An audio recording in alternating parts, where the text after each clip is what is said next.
doctora de infección por Helicobacter pylori, la doctora Beatriz Castañeda Romero. La doctora Beatriz es gastroenteróloga endoscopista, también internista, formada en Centro Médico Nacional, Nutrición y tuvo una estancia en Hospital Clínic de Barcelona. Es también parte de la unidad de gastropatología aquí en el Hospital Ángeles Metropolitano. Es miembro del Consejo Mexicano de Gastroenterología y es profesora adscrita en la materia de gastroenterología de la Universidad de Navarra. Gracias, buenos días. Primeramente quisiera agradecer al comité organizador por la oportunidad de estar esta mañana aquí con ustedes. Cuando me preguntaron qué tema quería dar en gastroenterología, como ustedes saben, en los últimos años, de la mano con el avance en la tecnología, ha habido avances en los manejos y diagnóstico en mucha de la patología del tubo digestivo, en lo que es todo el aparato gastrointestinal. Entonces, uno de los temas importantes en los que ha habido modificaciones o cambios en los últimos 10 años es en el manejo de la infección por el Helicobacter pylori. Y vamos a dar brevemente cuál es la importancia. Aquí, con respecto a la introducción, vemos que a partir del...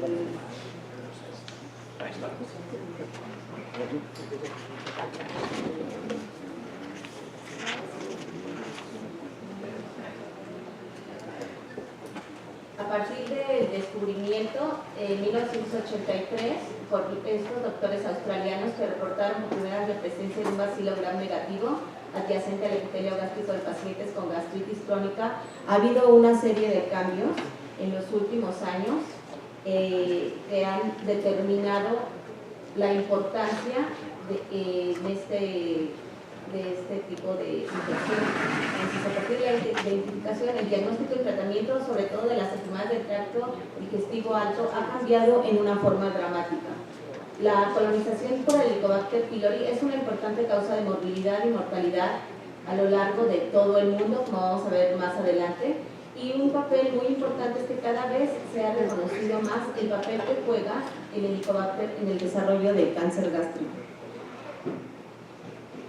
Con respecto a las generalidades, en los últimos años se ha reportado que el 60% de la humanidad está infectada por el Helicobacter pylori. De los que estamos aquí, la mayoría, el 80%, estamos infectados por el Helicobacter pylori. La prevalencia en la población adulta en un país en vías de desarrollo es del 80% en comparación con un promedio del 20 al 50% en países desarrollados. Así pues, vemos que estos países, en estos continentes, la prevalencia de la infección va en África hasta el 79%, en América Latina se han reportado por arriba del 60%, en Asia del 54%, en países desarrollados y en Norteamérica se considera para este tipo de estudios, que es Estados Unidos y Canadá, vemos que tiene unas prevalencias por arriba del 30% y Oceanía 24%. Y aquí es muy importante porque esto va a ir asociado a la presencia de cáncer gástrico en este tipo de localizaciones. Otro punto importante es que la OMS ha reconocido a la infección por el Helicobacter pylori como un carcinógeno tipo 1. De ahí la importancia de su diagnóstico y la importancia de su erradicación, que vamos a ver más adelante si es necesario erradicar en todos los pacientes en que tenemos infección por el Helicobacter pylori. En todos los pacientes infectados va a producir gastritis crónica, pero un punto muy importante, nosotros podemos estar infectados pero estar completamente asintomáticos y solo un porcentaje bajo va a presentar síntomas asociados, que vamos a ver cuáles son los más frecuentes a la infección por el Helicobacter pylori. Entonces vemos que todavía existe controversia si los pacientes con diagnóstico como tal de dispepsia pueden estar infectados por el Helicobacter pylori, pero vamos a ver si es necesario tratar o no a este tipo de pacientes.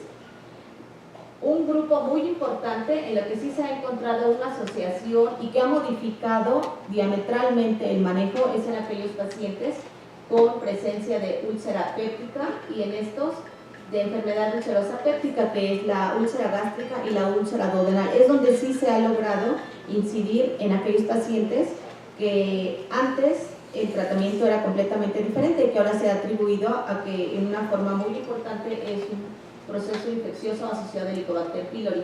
Y otro de los grupos importantes donde se ha asociado en forma importante es en el linfoma gástrico tipo MALT. Y finalmente, en aquellos pacientes en que hay la infección, la incidencia de cáncer gástrico aumenta en forma importante.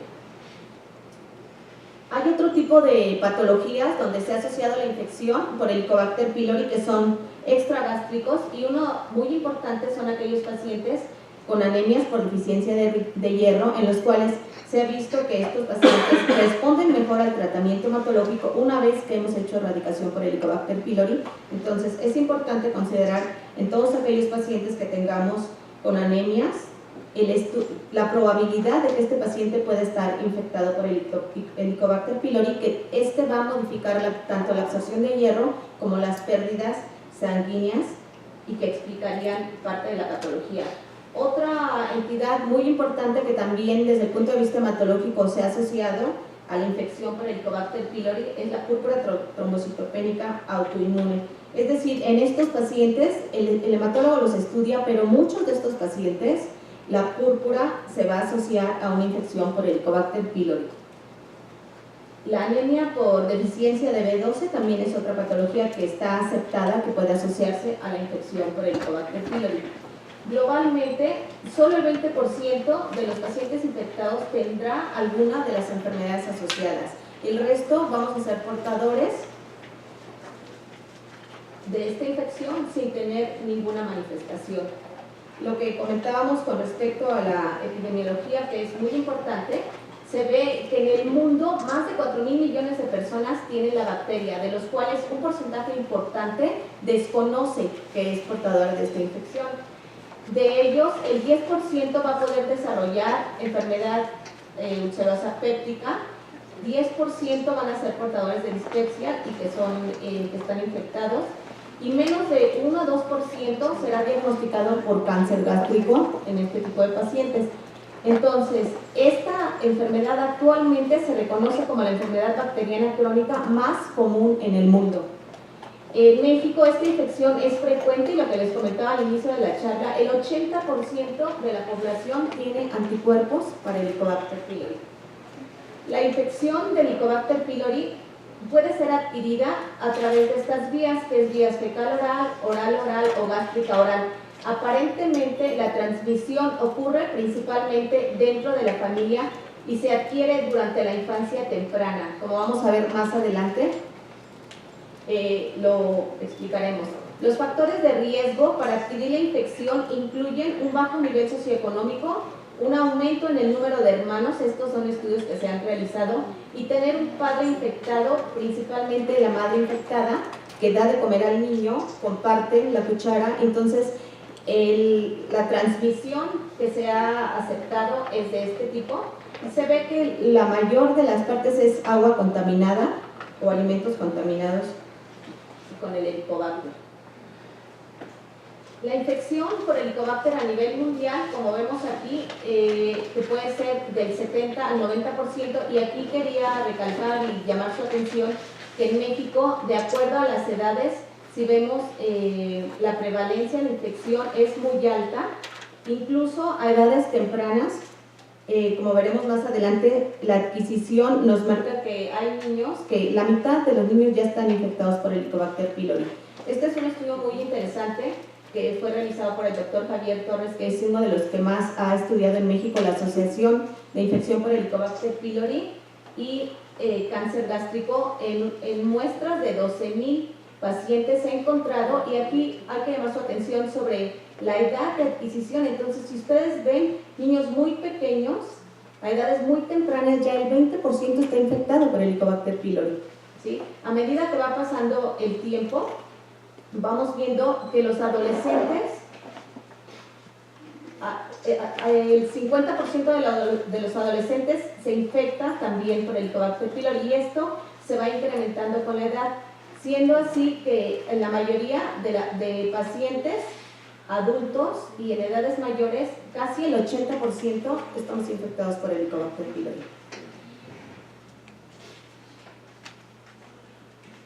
La seroprevalencia, como vemos en este estudio, un punto muy importante que vale la pena recalcar en esta plática es que la prevalencia ha ido disminuyendo y esto se ha considerado los factores más importantes a esto, es que hay cambios, digamos, en países desarrollados y nosotros también hemos observado esto y se ve en esta gráfica lo que vemos es que se hacen es un estudio comparativo, ¿sí?, de lo que se veía en la década de los 80 y lo que se ve casi en el año 2000. Entonces lo que se ve es que en aquellos pacientes inicialmente a estas edades, lo que comentábamos previamente, el 80% ya estaba infectado, pero esta infección ha ido disminuyendo paulatinamente, probablemente por la mejoría en las condiciones en la excreta de aguas y en el tipo de hacinamiento y además la disponibilidad de agua potable en algunas entidades, lo que ha mejorado y ha disminuido la infección en estos grupos de edades. Una cosa importante y lo que hay que considerar es, de acuerdo a la década de la vida donde se adquiere, se ha visto además que el porcentaje, nosotros en México consideramos como un riesgo intermedio o bajo para cáncer gástrico. Entonces, lo que hemos visto es que aquí, a principios, en esta que se fue reportada en el 2005, había más o menos una prevalencia de 7 por cada 100,000 de pacientes que adquirían el cáncer gástrico estaban infectados por Helicobacter pylori. Y ese estudio también demostró de forma importante que hay zonas en el país donde hay mayor prevalencia de infección y no siempre se va a asociar con mayor prevalencia de cáncer gástrico en estos lugares. Y así pues se ha visto que en estados del norte, sobre todo en Sonora y en estados del sureste, hemos visto pacientes, sobre todo en el estado de Chiapas, donde tienen mayor prevalencia de cáncer gástrico. ¿Cuáles son las características propias del Helicobacter que van a permitir la colonización gástrica? Y aquí les mostramos que el Helicobacter pylori tiene unas características especiales que lo hacen, existe una homeostasis en lo que es el hospedero y en lo que es el Helicobacter, se mantiene inicialmente una homeostasis que en un momento dado esta se pierde y hace que produzca un daño importante sobre la mucosa gástrica. La historia natural de la infección por Helicobacter pylori, aquí es muy importante tomar en cuenta lo que dijimos desde el principio. Nosotros vamos a adquirir la infección a edades muy tempranas y digamos que la historia natural nos va a decir que podemos nosotros vivir con el Helicobacter toda la vida y estar completamente asintomáticos. Pero una vez que nosotros adquirimos el Helicobacter, este se va a integrar a nuestra vida, se va a estar sobre la mucosa gástrica. Este va a producir una gastritis aguda, va a haber un proceso inflamatorio de décadas. Normalmente va a producir gastritis crónica y aquí hay dos puntos muy importantes.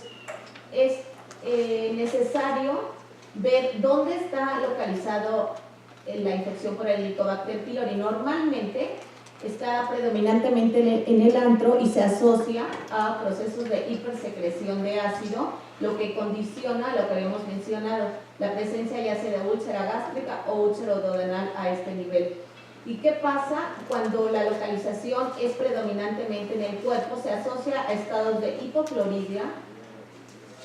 Esto va a dar un proceso inflamatorio crónico y que se va a asociar posteriormente a la presencia de metaplasia intestinal, a la presencia de displasia y finalmente a la presencia de cáncer gástrico en edades avanzadas.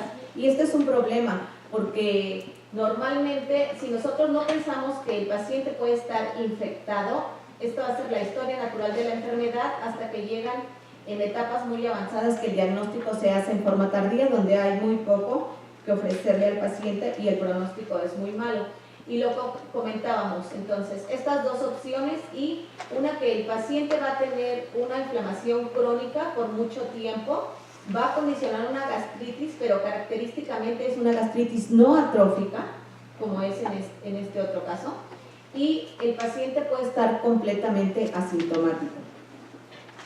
Este es el espectro del daño en la mucosa gástrica en el paciente con infección por Helicobacter pylori. Nosotros estamos acostumbrados a que si refieren a un paciente porque tiene algún síntoma de tubo digestivo alto, como dolor, como sensación de vacío, hambre constante, o que ha tenido, como mencionábamos, alguna pérdida sanguínea, lo envían, y nosotros vemos estas imágenes, esto es el píloro, el antro, y vemos lo que denominamos como una gastropatía folicular. También encontramos pacientes en el bulbo duodenal con erosiones que pueden ser secundarias a infección por Helicobacter pylori. Y aquí es muy importante determinar que la mayoría de los pacientes que tienen úlcera duodenal están infectados por Helicobacter pylori, a diferencia de lo que pasa en úlcera gástrica, que igual están infectados, pero es un porcentaje menor. Como vemos aquí, en el fundus puede tener una gastropatía hemorrágica, esto es la incisura angularis, y se puede presentar también una úlcera, y esta úlcera también que se encuentra en el bulbo. Y finalmente este tipo de pacientes, cuando tienen afección, lo que comentábamos, puede asociarse también al linfoma tipo mal. Y lo que no quisiéramos ver finalmente es la presencia de cáncer gástrico en este tipo de pacientes. O sea, como ustedes ven, es una historia natural de una infección que se adquiere y que tiene muchísimo tiempo, casi 4 o 5 décadas, para causar daño en este tipo de pacientes. Y una vez que nosotros sospechamos que el paciente tiene una infección por Helicobacter pylori, ¿cómo hacemos el diagnóstico? Bueno, contamos con 2 tipos de pruebas, que son las pruebas invasivas, o lo van a ver en los artículos recientes como pruebas activas, y las pruebas no invasivas o pruebas pasivas. Entonces, las pruebas invasivas o activas requieren de la realización de un estudio endoscópico con biopsia para realizar este tipo de diagnóstico. Entonces, existen también pruebas, la prueba de aliento con ureasa rápida, o la prueba de examen histológico, o un cultivo o PCR. Entonces, de esto vamos a hablar más adelante, qué es lo más sencillo de hacer y qué es lo mejor para la búsqueda del Helicobacter. Y tenemos las pruebas no invasivas, dentro de las cuales igual se repite la prueba de aliento con urea marcada, que es útil en el diagnóstico, sobre todo es muy importante, útil en el diagnóstico y en el seguimiento una vez que nosotros hemos dado tratamiento de erradicación para Helicobacter pylori. La prueba de serología, que está indicado en estudios epidemiológicos, y la prueba de la presencia del antígeno en la materia fecal, que esta es útil para diagnóstico y seguimiento como control post-tratamiento. Y finalmente, pruebas un poquito más complejas, que son la PCR en saliva y placa dental, que indica un mayor riesgo de reinfección.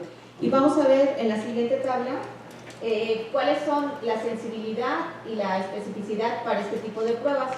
Entonces, nosotros vemos que las mejores pruebas probablemente para realizar, sobre todo desde el punto de vista diagnóstico, son la prueba de aliento con una alta sensibilidad y especificidad, y la prueba de la biopsia. Aquí hay que considerar también que es un punto importante el costo de cada una de estas pruebas. Para confirmar la presencia del Helicobacter mediante histología, considerado en muchos casos como el estándar de oro, se recomienda la toma de múltiples biopsias, tanto del antro como del cuerpo, que lo vamos a ver más adelante, de acuerdo al protocolo de Sidney actualizado.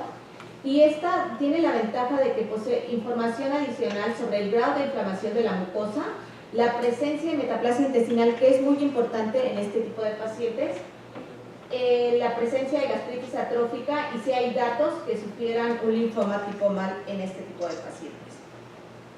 Entonces, de acuerdo ha habido varios consensos, consenso canadiense, consenso americano, consensos europeos, consensos españoles, y nosotros también tenemos nuestro propio consenso que se publicó en la Revista Mexicana de Gastro, que es muy buena opción revisarlo. Entonces, se considera, de acuerdo a estos consensos, que la prueba no invasiva más sensible y específica para diagnóstico de infección y confirmación de la respuesta al tratamiento, como mencionamos previamente, es la prueba de aliento con urea marcada con carbono 13. La prueba con anticuerpos en heces es otra alternativa para hacer diagnóstico de que están infectados por este tipo. Para estudios epidemiológicos, la detección de anticuerpos, como mencionamos en uno de donde vimos que el 80% tenemos anticuerpos, esta es una prueba muy útil. Una cosa que es muy importante, porque son pacientes que igual los ven, pero ya han sido tratados por varios médicos o ya vienen con tratamiento. Los pacientes se automedican, sobre todo con inhibidor de bomba de protones. Ahora hay un poquito más de control con respecto al uso de antibióticos, pero como vamos a ver más adelante, muchísimos de nosotros hemos tomado en algún momento de nuestra vida antibióticos sin una indicación precisa y esto hace que se creen resistencias. Y un punto aquí muy importante es que al realizar las pruebas, cuando sospechemos que el paciente es portador o tenga una indicación, que vamos a ver más adelante en quién vamos a hacer las pruebas, el uso de antibióticos o el bismuto deben ser suspendidos al menos 4 semanas antes de mandarnos a hacerles la prueba, y en el caso de inhibidores que lo toman como si fueran dulces, por lo menos 2 semanas. Entonces es muy importante saber esto antes de si quiere enviar al paciente a hacer alguna de estas pruebas. La decisión de realizar una endoscopía se basa en el contexto clínico del paciente y ante la sospecha de hipertensión se debe obtener, como mencionamos, una biopsia gástrica. Al realizar la endoscopía, la prueba rápida de urea es la prueba diagnóstica de primera línea para investigar infección por Helicobacter. Como les decía, si mandan a un paciente a endoscopía y no vemos que esté folicular, no vemos así como empedrado, casi vamos a decir, no tiene Helicobacter, no le hagas biopsia. Pero justamente sucede lo contrario, o sea, no tenemos solamente que ver esos patrones para sospechar o no la presencia de Helicobacter. A veces es muy evidente y el patólogo reporta que no ve la presencia como tal, pero que el proceso inflamatorio que él ve en la biopsia sugiere la presencia de Helicobacter pylori. Y aquí un punto muy importante, el uso indiscriminado de inhibidor de bomba de protones en la población va a modificar la localización de la bacteria, es decir, como mencionamos cuando vimos la historia natural de la enfermedad, la bacteria inicialmente se localiza en el antro, a medida que va evolucionando va invadiendo el cuerpo y después se va hacia el fundus, y esto puede ser modificado además por el uso de los inhibidores de bomba de protones. Entonces a veces entramos a hacer una endoscopía y vemos un empedrado impresionante, pero ya no está localizado en el antro, ya está en todo el estómago.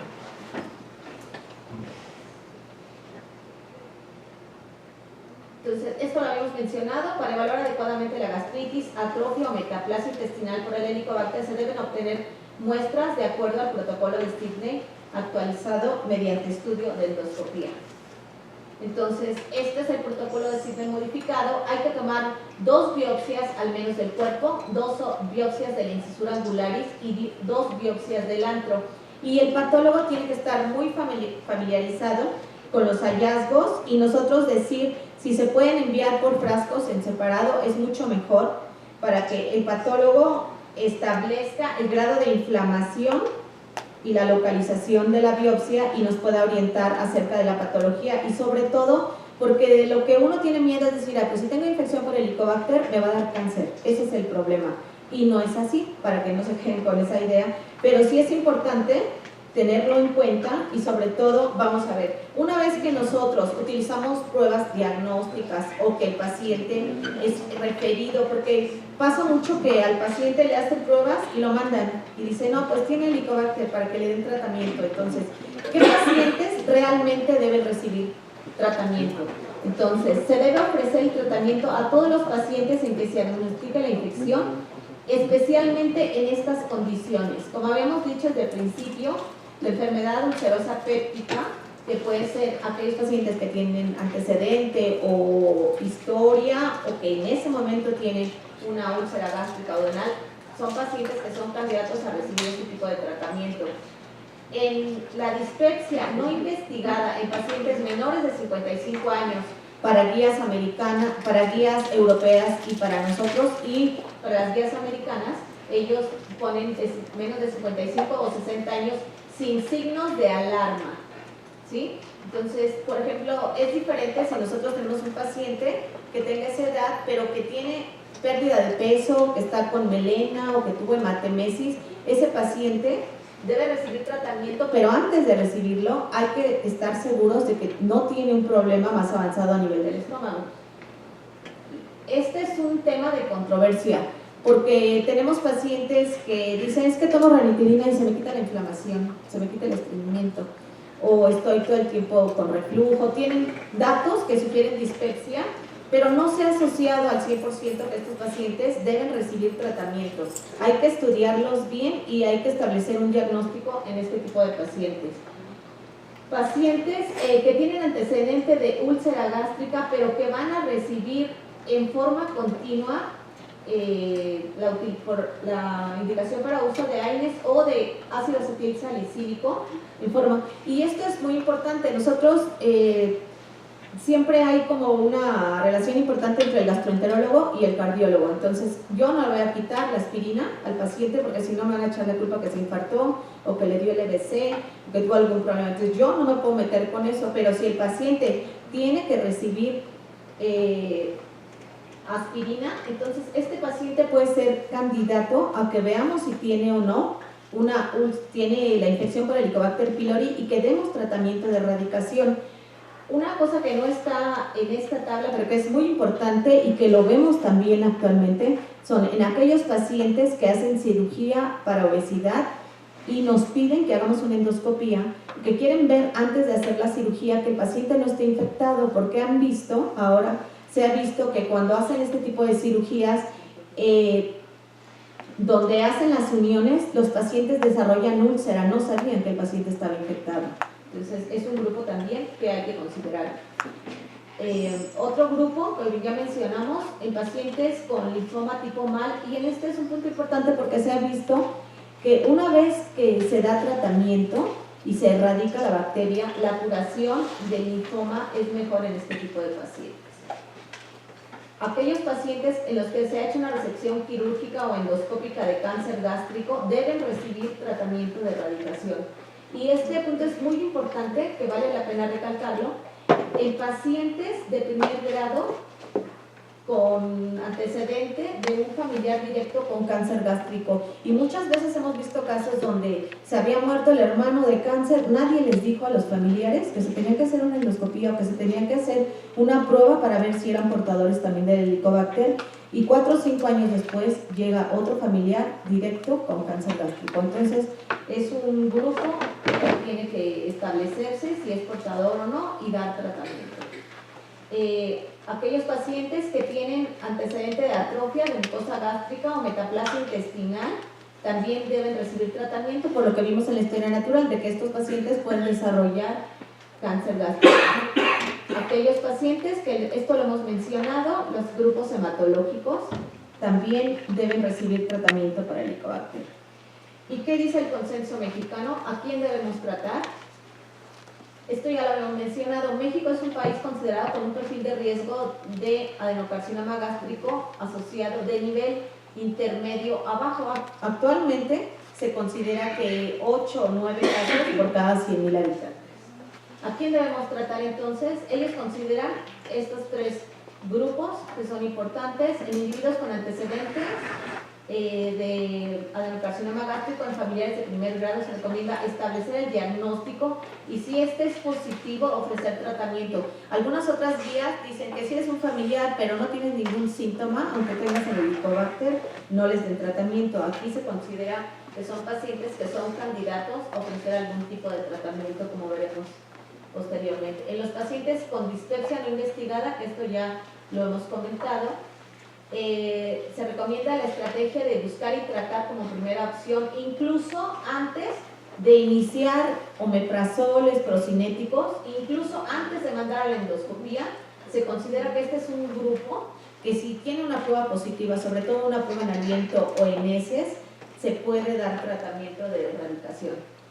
Este grupo también ya lo hemos mencionado, úlceras gástricas y duodenales, y sobre todo en aquellos pacientes con linfoma de bajo grado localizado.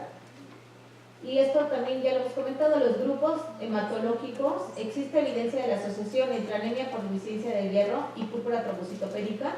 En estos casos se recomienda buscar y tratar el helicobacter. ¿Cuáles son errores frecuentes que suceden en el tratamiento de estos pacientes? Bueno, pues este es un error muy importante que vamos a ver más adelante. En México se ha considerado que tenemos alta resistencia a claritromicina y entonces el Pilopac o el Helicoblis pues traen esto, entonces no radican. Es súper importante ver qué está pasando con esto, ¿no?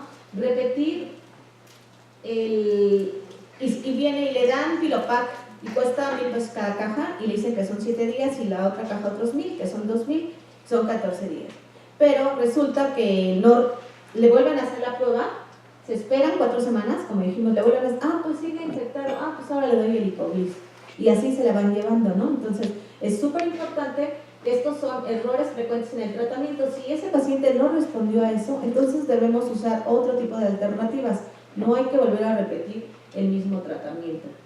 Ahora, una cosa es que nosotros damos el tratamiento y otra cosa es que realmente le hayamos quitado la infección. Entonces, si dice, no, pues es que yo leí que el Helicoblis o que el Pilopac les quita al más del 80%. Actualmente se ha puesto como porcentaje que si yo no erradico más del 90%, no estoy haciendo las cosas bien, ¿sí? Entonces, si estas erradicaciones eran del 80%, pues ya no son útiles en este tipo de pacientes. Entonces, y nosotros ya damos por hecho que como ya le quita de 10 pacientes que les da, les quita 8, pues ya no hago prueba. Entonces ya seguramente que se le quitó, pero no sucede esto, por lo que es súper importante que nosotros verifiquemos si realmente estamos haciendo o hicimos una erradicación. Otra cosa que es importante es que dicen, no, pues yo le di el Pilopac o el Helicoblis y bueno, mejor ahora nada más agrégale que tome metro, no hay problema, o agrégale que tome ahora tetraciclinas o dale levofloxacina. Entonces nosotros no tenemos la capacidad para saber si no estamos evaluando bien al paciente así en forma intuitiva, le voy a cambiar, le voy a agregar el tratamiento, no, tenemos que estar seguros de lo que estamos haciendo. Aquí una cosa importante que pasa y que esto es necesario que lo conozcamos, dice, no es importante que se lo quites porque de todas maneras todos lo tenemos, entonces no hace falta que se lo quites. Tiene aquí algunos bemoles, ¿no? Entonces, sí lo tenemos bastantes, ¿sí? Más del 50% de la población mundial lo tenemos, pero lo vamos a erradicar cuando sea necesario, como vimos en las condiciones anteriores. Y algunos otros dicen que forman parte de la flora normal y que además hasta puede ser benéfico que lo tengamos, entonces no hay ningún problema. Estos son parte de los errores que se cometen en cuanto al tratamiento, ¿sí? ¿Y cuáles son los factores que pueden influir en la efectividad de los tratamientos? Como decíamos, el tratamiento erradicador se considera efectivo cuando alcanza una tasa erradicadora de al menos el 90%. Anteriormente el objetivo era el 80%, pero ahora ya no se acepta, tiene que ser al menos el 90%. Los aspectos que más influyen en el éxito